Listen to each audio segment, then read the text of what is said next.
Festival. Lancashire Innovation Festival is an opportunity to showcase all the fantastic innovation work that is taking place across the county. Welcome to today's session. We hope you enjoy getting to know more about Edge Hill and the team at Edge Hill. If you'd like to engage in the conversation, please do use the chat box to tell us about where you're from and your interest in innovation. If you have any questions towards the panel, please ensure that you use the box marked Q&A to highlight those. And our chair for today will address those as we get towards the end of the session. You can also follow the conversation on social media using the hashtag LANIF2020, and you'll find more about what's happening at lancashireinnovationfestival.co.uk. So without any further ado, I'm now going to hand you over to Professor Simon Bolton, and same from Edge Hill, who will go through the session. Simon, over to you. Okay, thank you.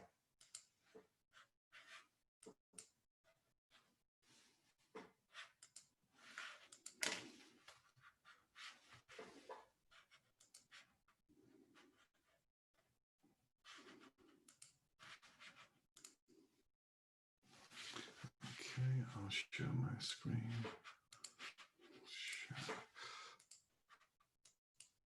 Welcome. I'm Professor Simon Bolton, and we're going to showcase our innovation at Edge Hill. Just give you an overview of what we're going to be doing. There's three of us going to be speaking to you. Myself, Professor Simon Bolton. I'm the director of the Centre for Productivity and Innovation. You're going to be introduced then to Michael Bamford, our Business Development Manager, and Steve McCardle, the Business Development Lead. The three of us are just going to go through, we're going to introduce the university so you can have a look at what the facilities are like. We're going to go through these several points. Most importantly about this session is that we have two SMEs who've been through our programs, who are going to show you some of the insights of how and what they've gained from that process and how it's impacted on their business. And that's the key word that we're going to discuss all the way through these elements, is what impact the innovation delivers for Lancashire companies. We'll then take the questions at the end. So if you, as Dan explained, if you can add them into the chat, we'll then take them as we come towards the end of the session. We're aiming this to be about 40-45 minutes before we start the questions, and we hope you enjoy what we've got to say to you. So further ado, we'll go and we'll launch our little video on Edge Hill.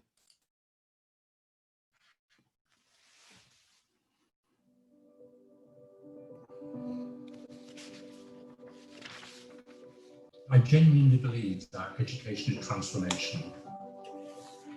Universities should be dynamic organisation and actually also lead change as well. We were a relatively small, teacher training college. We're now, a substantial university of about 13 or 14,000 students. But the most important thing from my point of view is actually not the size of the university, but the kind of institution that we're creating, and that is an institution which puts students first, which is focused on high quality learning and teaching, and its impact out there actually in the local, regional and national community. We spent over £300 million on the campus, and we've done that actually every year by incrementally setting aside about £25 million a year to invest in facilities. The facilities here are brilliant in my eyes. Edge Hill's at the cutting edge, it's got some of the best facilities in the nation. What we're looking for is to make sure that the research in the university is coherent, and we've identified therefore three main areas: one around creative enterprise, the other one around social responsibility, and one around the medical school and our work actually in health. We actually fund ourselves as a university over 100 PhD students in the university every year. Our expectation is that actually you will see this university at the top of the tail, I think the last breath, but we'll be very much actually there in the mainstream research active universities.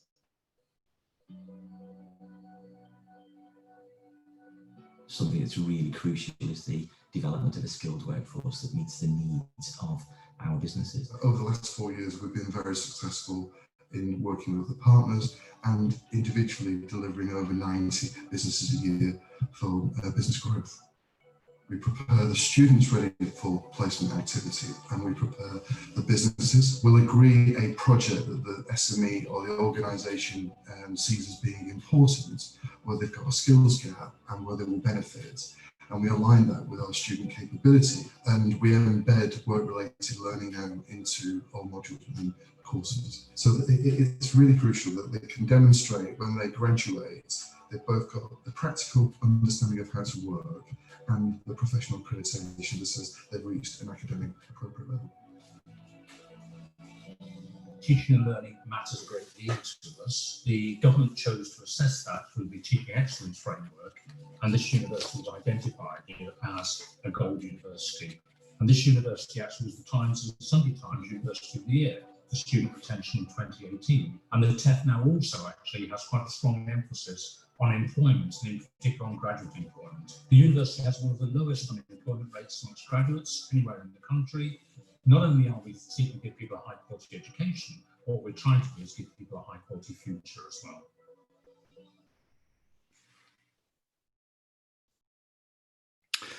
I hope that that short video gave you an understanding of the quality of our campus and our facilities. And we hope that if you haven't visited, that you would get a chance to come and see us. Because I think that every visitor we get who's not been to campus is always amazed at Edge Hill. What I want to just do now is just talk a little bit about our productivity and innovation focus. We focus on addressing 6 dysfunctions of business success. These enable us to connect and engage effectively with SMEs. What we found with my research over the last 20 years is that many organizations, and some of them yourself, if you just look at these and do you experience any of these in your business or organizations, such as ineffective communication, unclear offers, ineffective use of data and numbers? Probably the answer is yes. What this helps us to do is to connect with businesses. That makes them help understand that we understand their needs. What we do is that we help SMEs identify and fix leakages that are impacting on their performance. We help, crucially, the owners of the business and the senior directors to rise above the day-to-day issues, to help them to develop a helicopter vision of their business. We help them to see their business through the customer's eyes. Often, many organizations are not as customer focused as they would like to be. And the final thing that we help organizations is know what to say no to, that unprofitable work, those ineffective activities that are impacting on productivity. What we help people to do, this supports our SMEs to provide more effective communication, have better defined organizational structures, to be more demand driven. But crucially, we help them to be more productive with the use of data and numbers within their organizations. A lot of the information is that we're data driven in what we do with our SMEs. A lot of that information is already in the organization, but they're not using it effectively. And we'll come on to some of that as we discuss what we do specifically with SMEs. The final thing in this is that our unique focus is on helping SMEs to accelerate their business success by enhancing their target customers' reasons to believe in their products and services. And what we do that is we get them to understand what is the pain point that their product, service, or business addresses in their customer base. What are the quantifiable benefits they can demonstrate to their customer bases that they've delivered success? Case studies that demonstrate that they've done this before, and that gives them a reason to believe. And Michael will come on to talk about the impact we deliver. This process has been very, very successful in the last 3 to 4 years. What I'd like to go into now is we talked about some of the principles of how we start to engage with SMEs. We have 4 pillars of sustained competitiveness that we focus on. Our 4 pillars are driven by 4 change processes. Is that we develop a process called positive discomfort. This is crucial, is that in changing practices, is that I described this as an elastic band. We have to help organizations break the elastic band, or otherwise what they do, they pop back into existing practices. This helps the organizations to develop a growth mindset that then leads to transformative practices that helps them to maximize the resources and talent. And we have these four pillars that we focus on are growth, leadership and development, business technology adoption, and workforce development. These four pillars help us to develop sustained competitiveness in the organizations that we work with. What I'd like to do now is hand you over to Michael Bamford, who's going to talk about our productivity innovation offer. Well, good morning, everyone. So just picking up straight off what Simon was talking about around the four pillars of sustained competitiveness. So what we've done over the last 3 to 4 years is we've developed key initiatives under each of those pillars in order to be able to support the SME communities that we're engaging with. And what that enables us to do is to essentially create multiple entry points. So different businesses will start off their engagement with us from different viewpoints and perspectives. They'll have their own pain points that they're trying to address at that moment. And that allows us to feed them into one of our programs to start with. But then we have a coherent offer of different programs under each of those pillars, which we know will help those SMEs to improve their competitiveness in their market. Our key gateway project is the Productivity and Innovation Centre, which my colleague Steve's going to talk a little bit more depth about in just a few moments. But really, the Productivity and Innovation Centre is about setting the strategy. If you don't have a clear vision and a clear strategy to go with, using all of the other activities that we've got to support businesses are less effective, so that really what the other projects do is reinforce that strategy that people develop through the Productivity and Innovation Centre. And it's really about putting in place an infrastructure to allow that growth and scale. One thing I would say about all of our programs is that they're all very intensive. We don't have any programs which are fairly light touch, because what we're trying to deliver is impact. So organizations that come to us and engage in any of our programs, they stay with us for an intensive period of time to work in depth on the issues or opportunities that they presented with.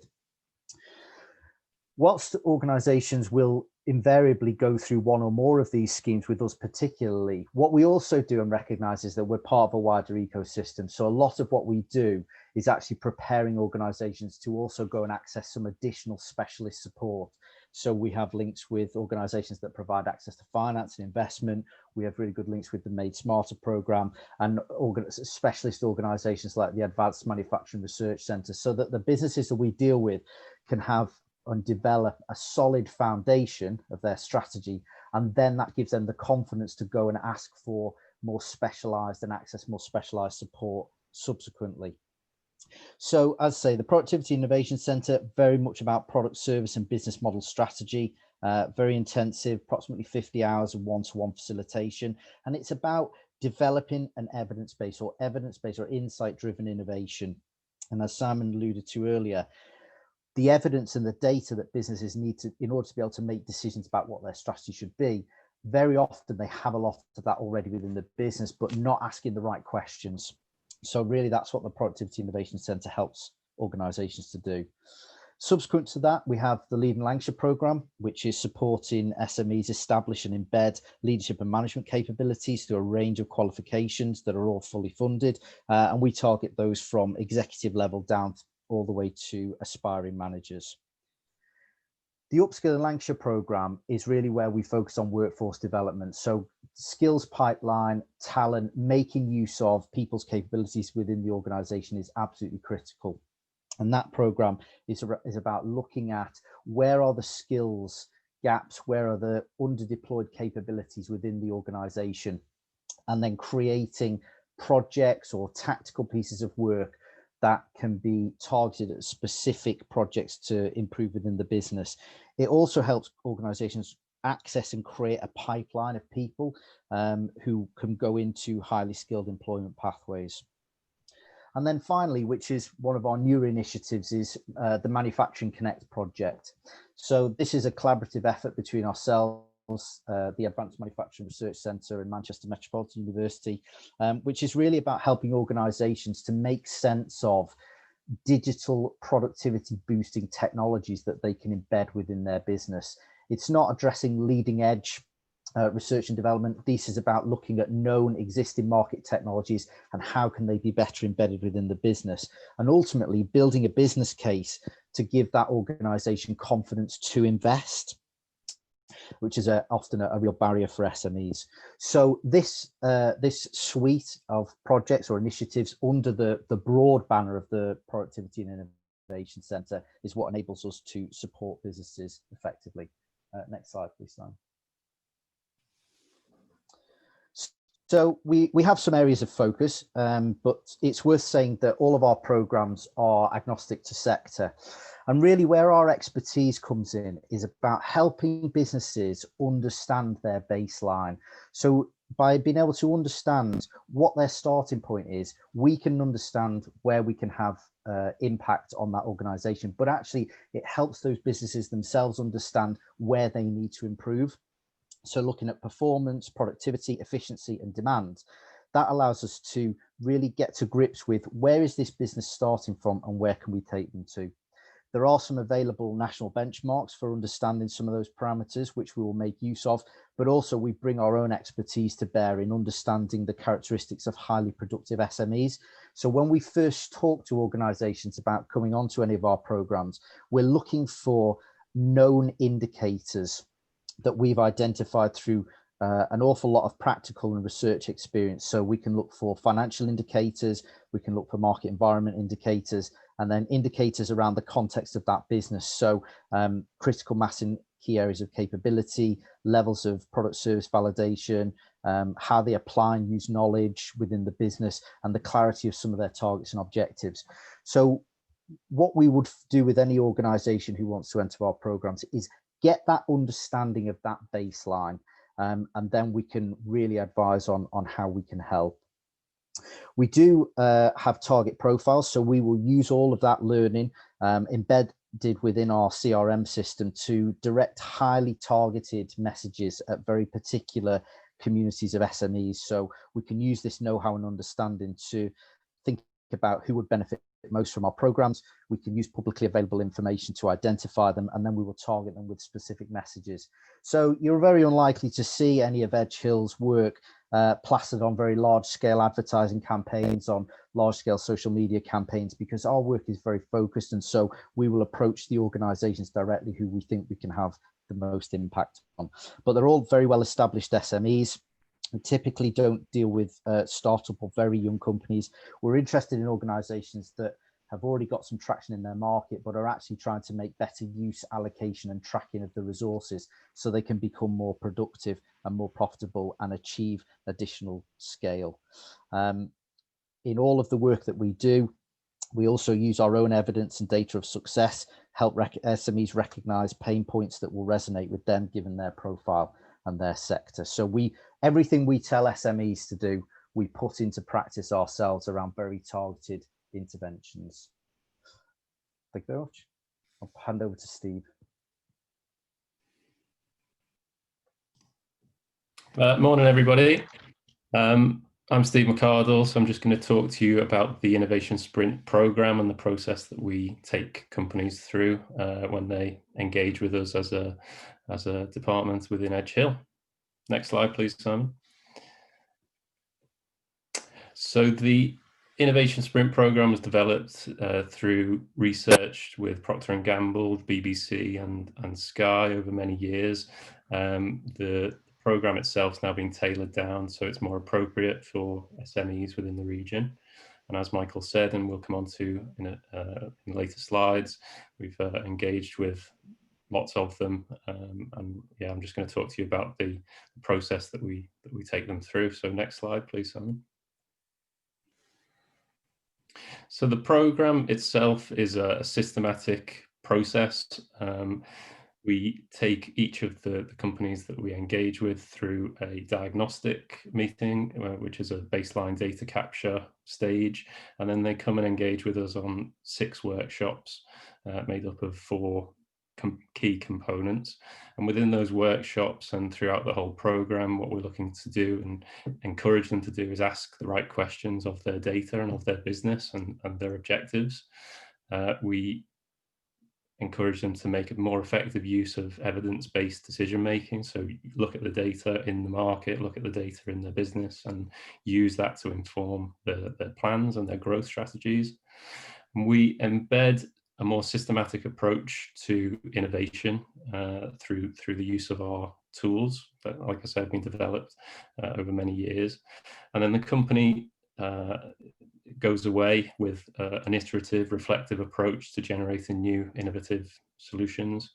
And the process we take them through helps them to reuse that approach for future innovations and projects. Okay, next slide, please. So you can see that we have 4 components, and like I say, that these take place over 6 workshops, but the key first stage is focusing. So the leadership team within the SME will come and work with our team to establish an objective for collaborating with us. This could be a new product or a new service or an overall growth strategy that they want to put together for the business, and it allows them to come together, you know, in a dedicated space and focus on their project or their thing that they would like to innovate with and develop and grow in the market.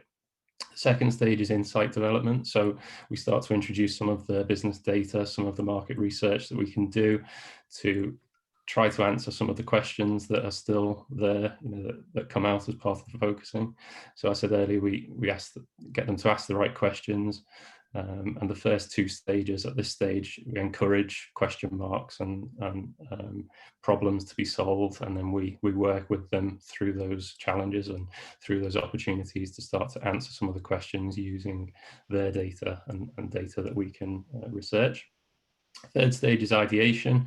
So the company comes back and uses the initial 2 stages to build a plan of action, a plan for their project. And at that stage, the university has a team which critiques that plan. We call it build break.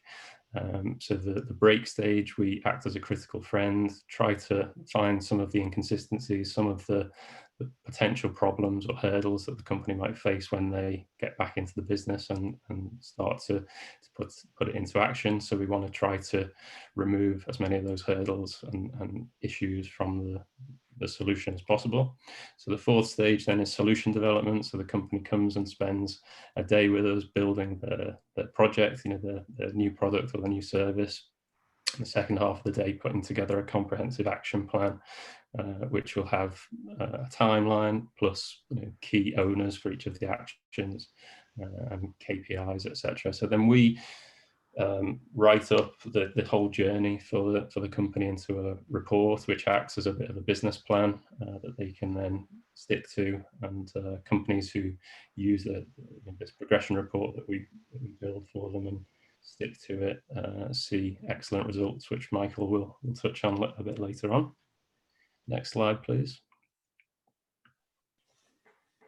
So this is an example of the tools that we use as part of the workshop sessions, and there are 3 key parts to what we do with companies. So the first bit is inquiry. You know, we get them to ask questions and develop questions to be answered as part of their innovation. The second bit is critical reflection, and the third bit is putting together the bits back together and synthesizing. So we always say to companies that the 6 sessions that we run, we could run across 3 days with them, but it wouldn't be as effective because you have to have that critical reflection time. So the 6 sessions take place over a monthly cycle. And between sessions, they have plenty of time to reflect and distill down some of the challenges, opportunities, and eventually turn that into a synthesis. But this is a key feature of the program in that we take companies through this 3-stage cycle multiple times, and by the end of the program, you have a much refined and, like I say, comprehensive action plan. Next slide, please. So this is Julie, one of our business development team, who was in action last week. You can imagine 2020 has meant a lot of changes, and we were already on the way to going digital, but with COVID, we accelerated that change. So the program did used to be face-to-face. The companies would visit the campus, etc. But we're now able to run the whole cycle of the intervention in a digital way. So we do the diagnostic, data capture, and all 6 workshop sessions in our Mural software, which we've invested in. So this is a world-class digital facilitation tool, and the feedback so far from companies has been really outstanding, that they can see the benefit of online collaboration together with internally and with us as a team. Next slide, please. I think the next one is me. So Julie was in action with a Lancaster-based company, and then here's me using Mural last week with a West Lancs-based SME. And yeah, so we were working on their action plan, and they've got a bright future. Okay, so back over to Michael for some of our impacts. Yeah, thanks, Steve. So as Simon said right at the top of the presentation, monitoring and measuring impact is crucial for what we do. Working in the general business support landscape, there are a lot of offers available to organisations, and there are lots of organisations who have been or are quite reticent to engaging in some of those offers. They're unclear about what the benefit will be to them. They're worried about time commitment, they're worried about level of understanding of their particular challenges and problems. So measuring the impact is absolutely critical to us as an organisation for 2 reasons. Firstly, it allows us to understand the effectiveness of our programmes. And if we don't do that, then we can't continuously improve. But secondly, it actually acts as a core tool to help us to engage with hard to reach or new audiences, particularly if we're bringing new programs online, but also in terms of sustaining the pipelines of organizations that are coming to us. So it's embedded within everything that we do, right from capturing that baseline information to start with, following organizations all the way through the intervention and quite a long time afterwards. So next slide, please, Simon. Our main objective in all of our work is to help businesses to grow. And over the last 18 months, we've collected data on scores of organizations that we've worked with. For those that engage with us and stick to the plan, they'll grow by 29% on average. And we know that, and we're confident in that figure from the data we've collected back from all kinds of organizations that have engaged in the Productivity and Innovation Centre. So we know it works.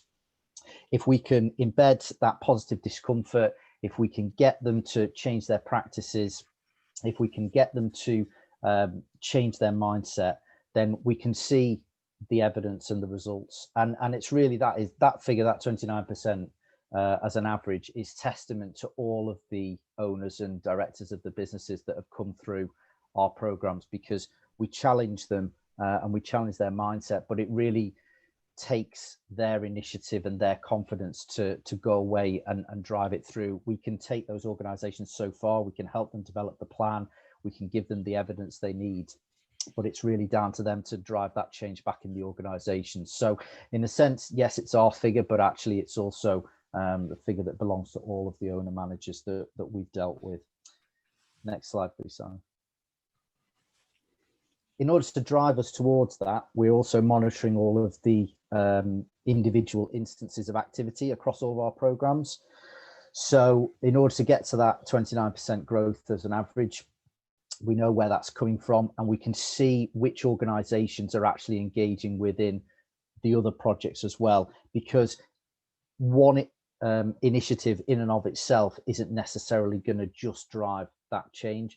Organizations who are trying to grow and to scale and to develop that competitive resilience are thinking about the products and services they offer, their business model, but also they're thinking about their skills, their leadership capabilities, and their digital technology as well. So it's important for us to understand what's going on across the piece, what's happening, but also why.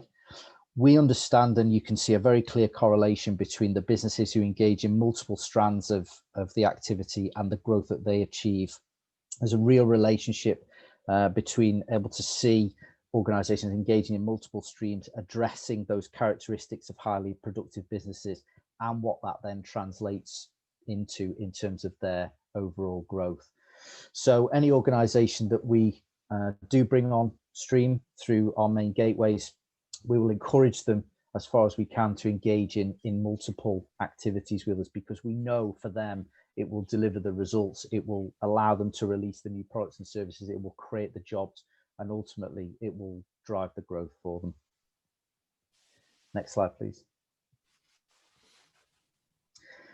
On our website, there are lots and lots of case studies of organizations who've been through, and all of those organizations have shared back with us the types of numbers of impact that they've been experiencing, whether that is the growth itself or rise in turnover, number of new clients, areas where they've improved productivity.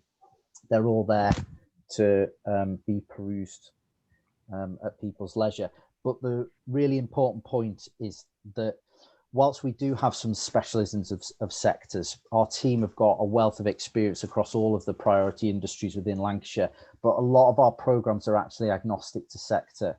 And that's really important, because it's not just about sharing and imparting particular knowledge of any given sector. It's about asking the right questions. And it doesn't matter what industry you're in, or what type of organization you are, or how unique any one SME is from any other. You've still got to ask the right questions and apply those questions to your context in order to be able to get over those barriers which inhibit productivity and growth. So we'll share the link to our website after the session. Next slide, Simon. So this next stage, what we'd like to do, which is really important, is that we've asked two of our participating SMEs to talk about their experience, and Steve will introduce them to you. Yeah, so Gary and Stephen, if you could camera on and unmute, please. There we are, great. So we've got with us Gary Wynn from Inscape Interiors, Managing Director, and Simon Bolton, Director of Lancashire Business View. So Gary, you took part in the programme about 12 months ago or so ago. Can you give us an idea of what your experience of the programme was? Yeah, that's right. I think it was May 2019 when we were involved. And therefore, because it was pre-COVID, I guess we were lucky enough to get over to the campus and and see what you guys have got to offer, which was it was a really good environment. All the members of the team over at Edgehill were great. They were really professional, both challenging and I guess supporting. And it was a real eye-opener. We turned up on the programme, I guess, with the wrong expectations of what we were there to achieve. At the first session, I brought along our sort of software developer, thinking that what we were going to be looking at is technical ways to improve the business. And very quickly, I realised that innovation doesn't necessarily mean using technology, new machinery. It means a great deal more than that. And in many ways, it can just be doing the things that you're already doing, but in a different way, thinking about them differently, approaching them differently. It was a great sort of 4 or 5 sessions for us. So it was really good. Great. So which bits were sort of most helpful, most challenging? I think the bit that opened our eyes the most was the customer pain point journey.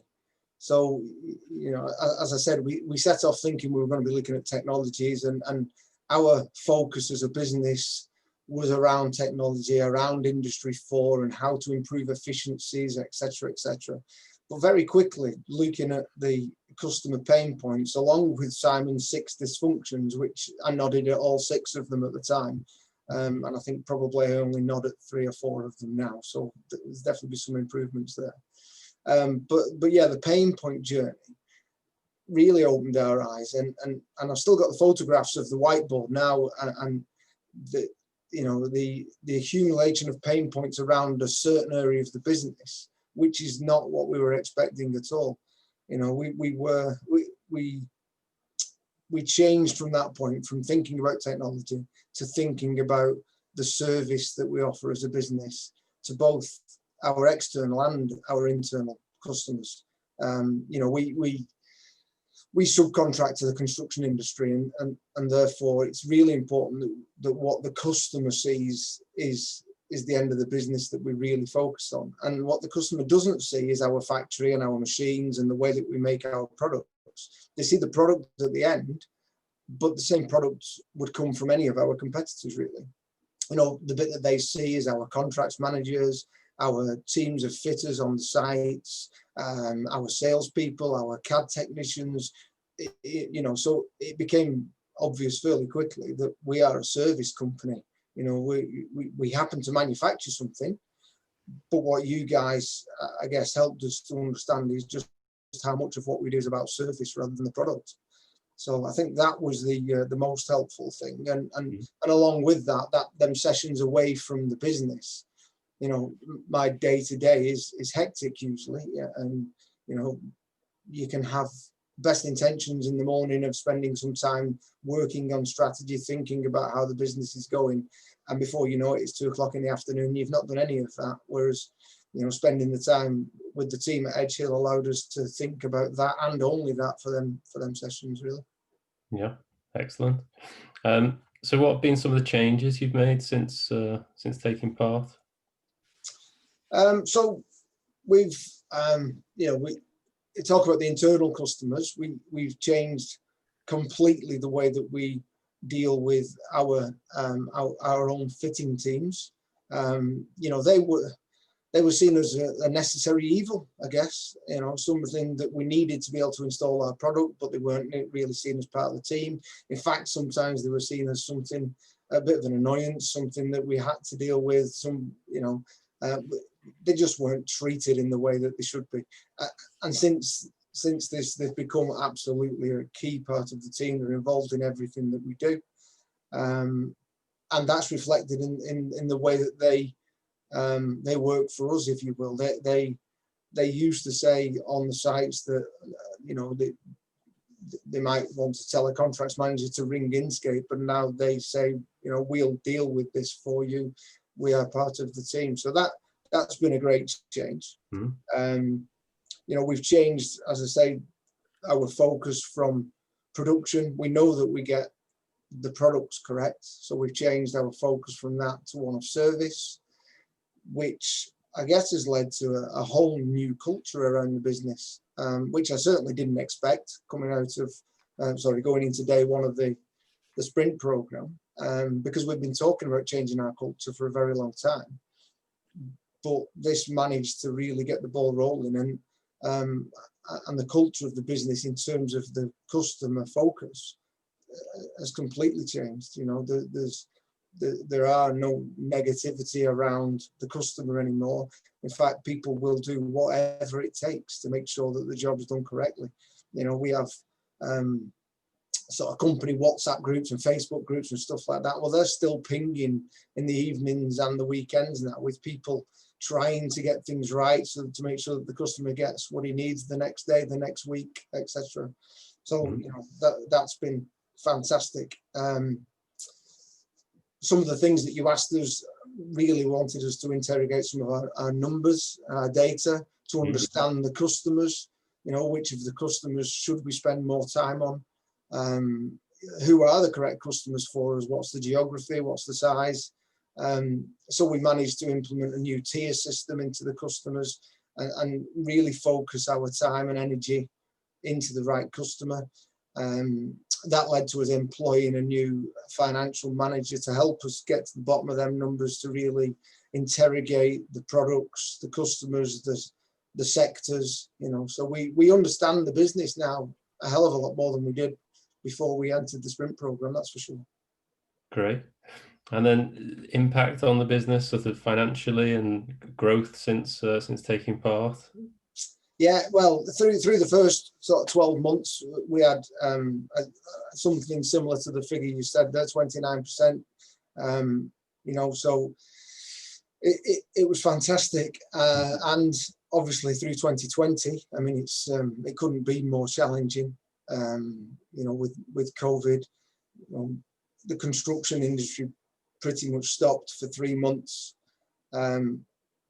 So, the same growth isn't visible, but I firmly believe that if we hadn't entered this journey and we didn't have the customer relationships, the feedback, the repeat business that we've got since taking part, then we would have seen a fairly significant reduction in turnover, which we just haven't done. We've managed to keep a hold of the clients. We've got major construction companies taking us from the Northwest now, and the sister companies in the Midlands, etc., are calling us, literally telling us that they've heard great things about us, and we seem to be the go-to company in the Northwest now, and they basically want to get involved in that. So yeah, it's been fantastic. Customer retention and feedback has never been higher than it is now. Excellent. So it's really great to hear. Thanks very much, Gary. You're welcome. Yeah. So Stephen, welcome. Similar questions for you, really, but if you give us an idea of reasons you took part or wanted to take part in the sprint program, and then what your experience was like. Yeah, twofold for getting involved initially. We were doing quite a bit of work with Edge Hill beforehand through some sponsorship of some key features in the magazine with Simon. So we were getting to hear about the projects, and that whetted our appetite. But I also think a core group of our clients and our associates had gone on the program and were basically waxing lyrical about how good it was for their business. And that was really powerful. And that made us think, do you know what, we have to go on this. So that was the reason why. Yeah. So which aspects of the process and the sessions were kind of most helpful, most challenging? Where were the eye-opening bits? I think the whole process, the word I've used is exhausting, and that was a real culture shock for us, certainly across the 4 days that we're involved. I remember driving home every night, absolutely shattered, going to bed for like 8 o'clock, brain completely drained. But you took us to a place that we probably really didn't want to go to, but you forced us to go to it to make us understand what needed to change. So we literally stripped the business back, and put it back piece by piece. And by doing that, we were able to look at some of the real key components, the areas that we needed to significantly improve to significantly grow the business moving forward. Mm-hmm. And then, so since taking part, it was it January this year? It was Jan, yeah, which seems a lifetime ago now. Yeah, it does, pre-COVID, but what's happened since, and what impacts? Number of things have happened. We've employed 2 new members of staff on the sales side. Our plan is still the same, to significantly grow the business. I think the one part that I'll take from it is Simon and the team. I think you gave us not the reminder, but you made us think about how we could add value to our client base. And I think that's been the huge turning point. So if we're doing a project now, we look to try and deliver best possible value to our client base. And by doing that, we're able to justify the fees, the cost of whether it's sponsorship, advertising, whatever it is. We're looking at that far more positively and determined to ensure that there's a real return on the investment. Excellent. That's great. Well, thank you very much, Stephen. So hand back over to Simon. Thank you. Okay, thank you, Gary and Stephen. I think that what that highlights is your 2 talks were crucial. Is theory and practice are 2 different things. I think that what we've what's evident is that this issue that we're very, very successful at Edge Hill is through the positive discomfort, changing the mindset of how the business looks at itself. And often, many of these discussions have taken place, but haven't been acted upon. And I think that, you know, those two examples demonstrate the fact that we're here to provide Lancashire businesses with direct growth and impact. What I want just to conclude with now is the fact that this isn't just based on, you know, what we think, is that it's underpinned by critical research. We focus on two key areas of the dynamic capabilities of organisations and digital model innovation. Myself, I lead on dynamic capabilities. Tola leads on from the business school on digital business models, and Michael is on the benchmarking. You can see from our dysfunctions is that we're really clear, because the analysis we do through our CRM, through our evaluation, through our benchmarking, is that we understand, but both Gary and Stephen highlighted having a clearer offer and having more productive processes leads to more competitiveness in the marketplace. But what we've been also doing is over the last, since January, and particularly when COVID hit, is understanding how the impact of COVID is changing on SME priorities. And we're doing research, and we've done a collaboration with Lancashire Business View, and we reached 130 businesses during that period. And what was clear is two things came out. What changed is the fact that this notion of the changing customer profile is a key priority in business success now, underpinned, which then influences effective communication and understanding that demand. So I hope that what we'd like to do now is, I hope that you've seen that informative. I hope that you've seen the fact that the impact we're delivering with organisations, and we'd like to open it up to questions from the audience.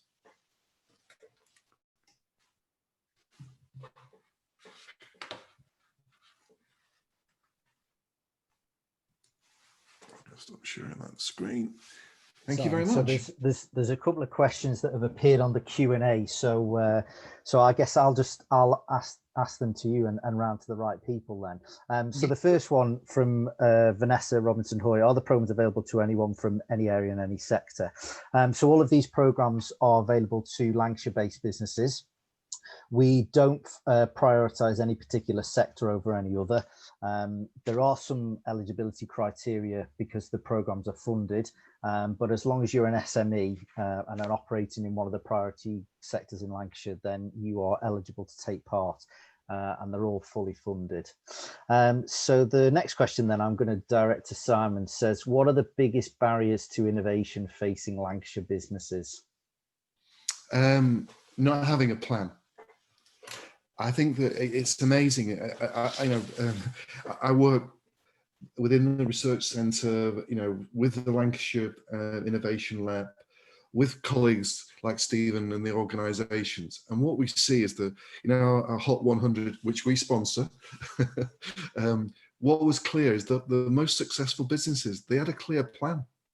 And what we found is that that is fundamentally, if you have a target-driven focus, you can understand your impact.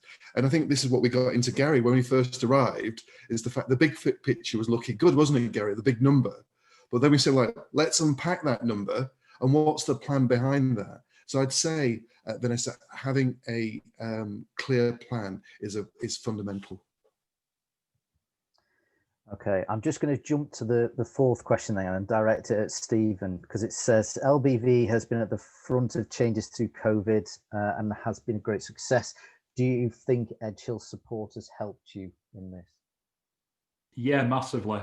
We had a plan before we did the Edge Hill programme, but I think that the 4-day course, the support that we've received both during and afterwards has been crucial.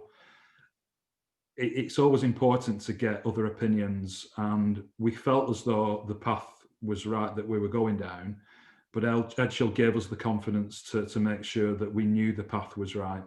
And I think that's been really crucial, but also to just remind us to keep on the path, keep on the straight and narrow, don't divert from it. You know, I keep saying to a lot of businesses, COVID is a horrible time for everybody, but I genuinely think there's opportunities. And, you know, if you look at our business, a big proportion was events. We were probably doing 40 live events a year. We've transferred the majority of those now online. So we've not stopped doing business. We've just done it in a different way. We found a different way of delivering the service. Okay, thanks, Stephen. And the last question that's on there is, can we explain the 6 dysfunctions? And is this to do with mindset or process? So the 6 dysfunctions, and we'll share the slides after the session through colleagues at the Innovation Festival. So the 6 dysfunctions are unstructured processes, ineffective communication, unclear offer, unproductive organisational structure, undefined demand, and ineffective use of data and numbers. Mindset cuts across all of those. It's mindset that starts with the leadership of the organisation and then how that filters down into the operational staff. So yes, they're all to do with mindset. I'll comment on one of them, and then maybe I'll ask Steve to pick up another one and just comment to explain one of those. So just to give you an example then, unstructured processes. So all of the organisations, or vast majority of organisations that have been through the Innovation Centre in the last 18 months or so, to some extent, I think we're acknowledged that their processes are unstructured. So what do we mean by that? Well, firstly, how repeatable are they? Is the ability to do that process too much locked in the heads of key people? It's too reliant on tacit information and knowledge. Are those processes, do they create any blockages anywhere?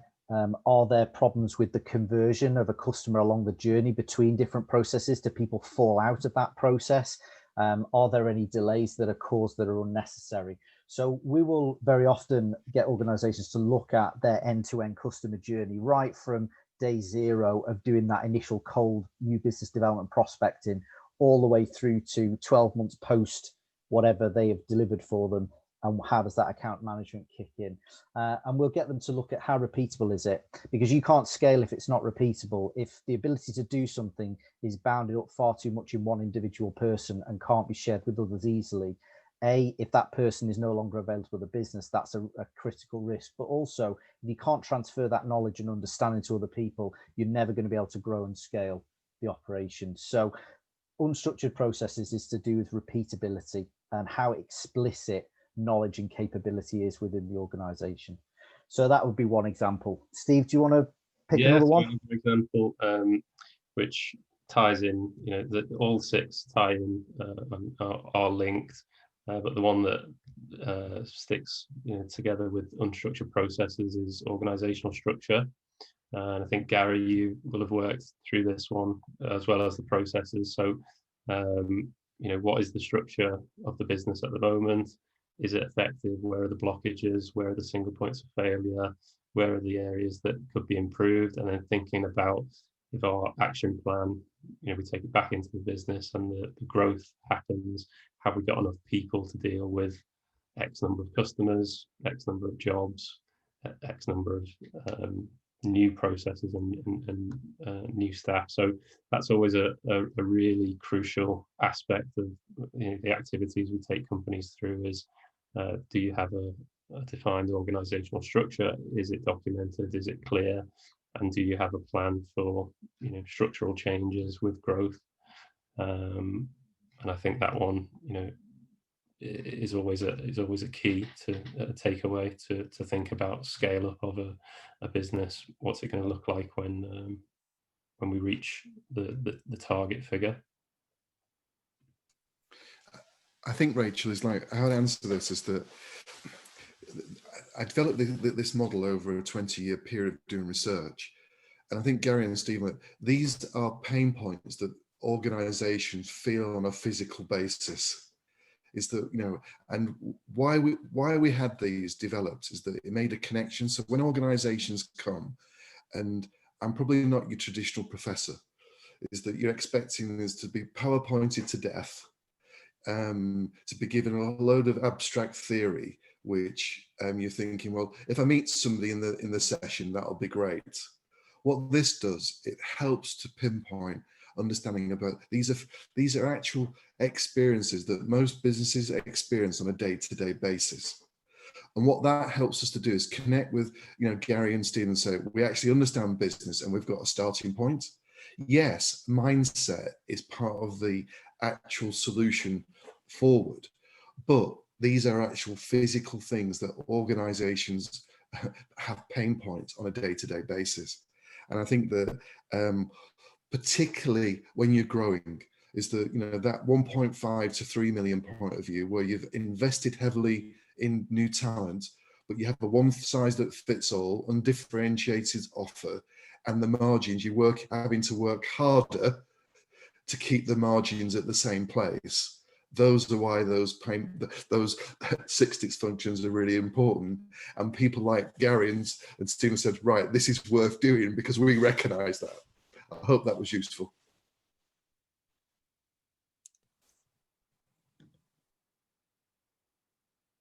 Any more questions?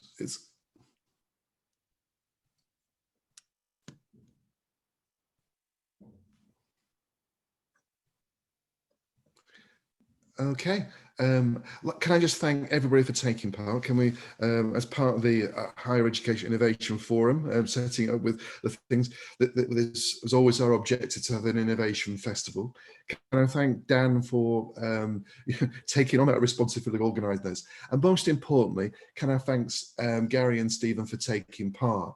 Because I think what you did is you brought to life some of our evident, theory. But the reality is this changes people's lives, in a company. We're talking about employing people, having better standard of living and being more productive. So my thanks goes to those two gentlemen for taking that risk and actually doing it. So we want more Lancashire businesses to be able to change the mindsets and appreciate the growth they can make. So thank you very much. Over to Dan. Thank you, Simon. I'm just checking through because it looks like a question might have just come into the chat there. I'm just be interested to know, since investment means have gone through the program already and had a plan in place which required reassessment versus development. If you can just see, Joanne Boyd has put a question in. I'll just read it out, Simon, so you've got it there. I've got it here. Yeah. Hold on a second. Let me have a look. It's in the chat box. Oh yeah, right. I would say, Joanne, is that most people, it's the quality of the plan. So in essence, is the fact that there needs to be a starting point. So most organisations do come with a plan, but that plan, it often changes through being the perspectives of what's actually driving the business changing. I think Gary highlighted that, is that Gary came in with a plan, but through going through some of the questions is that I say to every business who comes, businesses fail not because they can't do the process, but they just don't ask the right question. And I think Stephen and Gary will tell you is that they did come with a plan, but when we asked them some very simple questions, it changed the focus of what that plan would come to. So I think that yes, there's a starting point, but our job is to deal with the uncomfortable truths. And I think Stephen and Gary will tell you I'm quite good at that.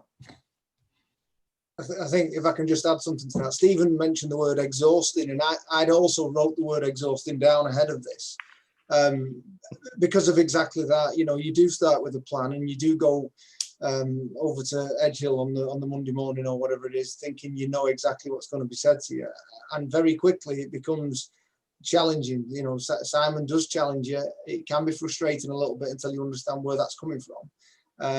But I wrote two words down. One was exhausting and the other was energizing, because the team of guys who I took over with me, every day we left full of energy and wanting to carry on the conversations. So yeah, we did turn up with the plan. It was just the wrong one.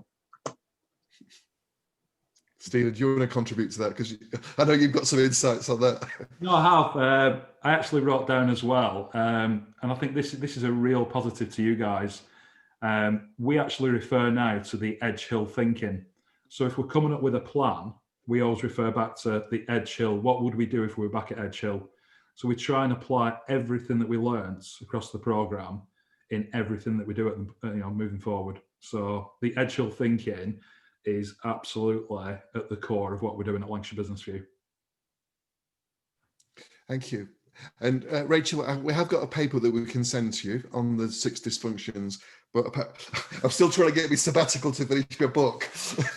But as the university said to me, Simon, there's a consequence of being senior.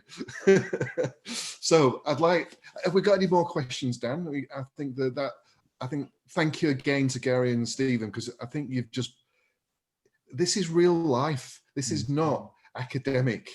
In a sense that analysis of the issues and the impacts is academic research. But what I just want to close on is that this is companies, a lot of effort goes into building a business. We help put that platform for the next phase of growth in a competitive way. And I think we've got 2 examples of great organizations who have taken that opportunity and have got on to the next level. So thank you. Thank you. Thanks, Simon, and thanks to all you. And I think it's incredible to get some really practical feedback there, and to see these stories in action, particularly, from Gary's business. And Stephen, I think we all in the SME community certainly know who Lancashire Business View are. And when Lancashire Business View are saying they are doing an Edge Hill when they're putting new practices into play, then that speaks volumes of the type of support that you can get. So thank you so much for all of your time, to all of you, and we'll bring this session to a close. Simon's back with us though later on this afternoon, talking about the role of universities in general in innovation. So I invite you all to join us for that session. You'll find it on lancashireinnovationfestival.co.uk.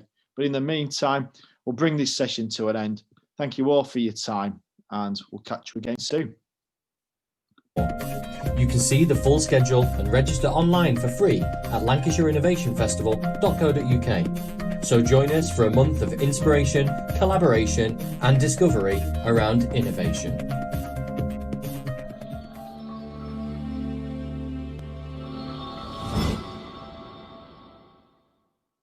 This October, you're invited to explore how you can harness innovation, consider new viewpoints and fresh ideas, and explore how learning, technology, and innovation.